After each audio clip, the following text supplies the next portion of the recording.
आसुची बात्या मंथा उपकूल ओडिशा रे यार प्रभाव अनुभूत हेबा नै पाणीपाग विभाग पूर्वानुमान करिछि। याकु दृष्टि रे रखी केन्द्रापड़ा जिला प्रशासन तत्परता देखाइछि। विशेषकर राजनगर ब्लॉक रो समुद्र कूलिया मत्स्यजीवी मानकु माइक जोगे सचेतन कराइछि राजनगर मत्स्य विभाग।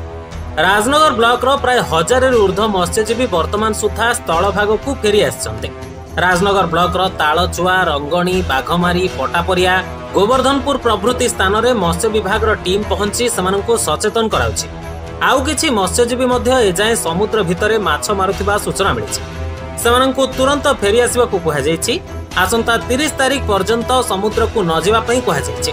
अन्यपटे खेतरे अमल हेबाकू जाउथिबा पाचिला धान केंदी पवन रे दोहलुथिबा बेले संभाव्य बात्या मंथा को नै एबे आशा और आशंका रे चासीकुला। राजनगर धीरेन्द्र मल्लिक रिपोर्ट लिवले बुढ़िया अलेख दास घर गोवर्धनपुर राजनगर ब्लॉक। आज्ञा कौन कहे समुद्र माछ मारते जो बात्या मंथा आसूची केते सतर्क अच्छे कौन आज्ञा से बात्या को देखी शुणी तो आम मंथा को देखी चिंतित एपाई चिंतित जे 1999 मसीह ठीक यही दिन में बात्या होता आमर कई क्षयक्षति होता अपूरणीय।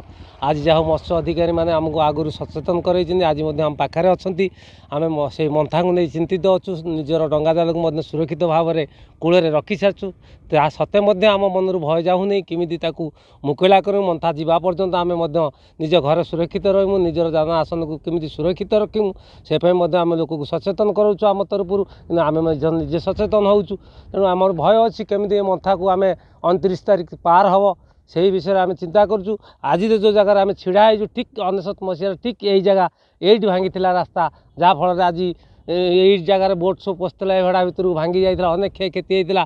ठीक जो से 29 तारिख डेट रे आज होम मन निश्चय भय सृष्टि हम 1999 भाया बात्या को आम मन पकड़ा पड़ू जे आम यही भाव में बहुल भाव में क्षति होता मंथा को देखी आम बहुत भयभीत अच्छु। धन्यवाद। 24/7 काम करिवो सेटा तांको कुहाइछि। ता छडा हमर लाइन डिपार्टमेंट जतिक अछंती आरडब्ल्यूएसएस पानी पई से माने व्यवस्था करिवे एवं ब्लॉक माने जो हमर जो लो लाइन एरिया रहुछि जोठी वर्षा अधिका हेले हो तो पानी जमी जाय पारे से जगह रे जेमती बोट रो व्यवस्था करथिले पूर्वरु सेही भलिया बोट रो व्यवस्था करिवे।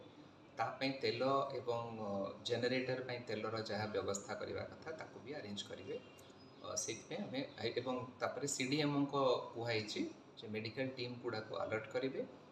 अंगनवाड़ी एवं आशाकर्मी माने हमर जो जो माने प्रेग्नेंट अच्छी जो माने निकट में दे आर एक्सपेक्टिंग से मानकु दरकार पड़े शिफ्ट करेंगे आखापाख हॉस्पिटल। सर बात्या आसिले साधारणतः केन्द्रापड़ावासी मन में छनका पशा और विभिन्न सोशल प्लाटफर्म रे भयभीत होती से खबर शुणी प्रशासन हिसाब से कौन से कौन पैनिक माने पैनिक करवा दरकार नहीं सेमती किसी किंतु आमे प्रिपेयर्ड होगी रहिबा। यही जो बात्या होची एटा जहाँ जना पड़ुची एटा आंध्रा आड़कू जाई पारे किंतु वर्षा हबार संभावना अधिका अच्छी जहाँ एबे आमे इंस्ट्रक्शंस जहाँ दउथिले वर्षा अधिका हेई पारे तापे आमे प्रिपेयर्ड होगी रहिबा।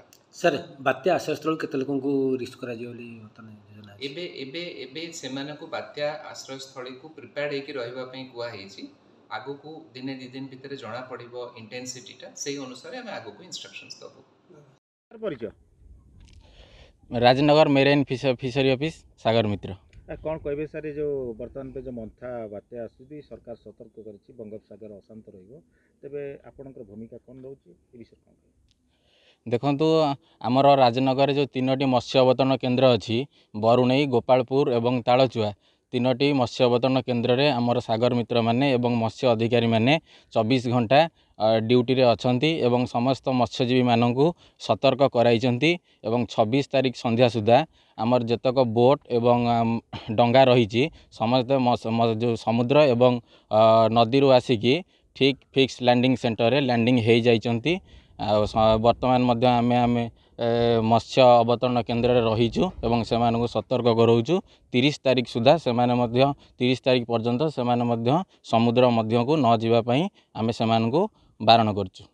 तेबे एजावत केते सुरक्षित भाव में जो बोट गुड़ा थला कूल को आसी आउ किछि अछि कि आपण अनुमान करछन्ती कि नहीं वर्तमान सुधा आम पाखे जहाँ खबर अच्छी वर्तमान सुधा कौन बोट किंबा डिंगी नदी किंबा समुद्र को माछ मारिया को जाई नाहांती। राजनगंड केतोटी बोट अच्छी मत्स्यजीवी मैंने पंजीकृत होती 990 बोट अच्छी ता मध्यरु आमर मोटराइज और नॉन मोटराइज मिसिकी 990 बोट अच्छा जो बोट गुड़ी की सेफली बर्थ अच्छा।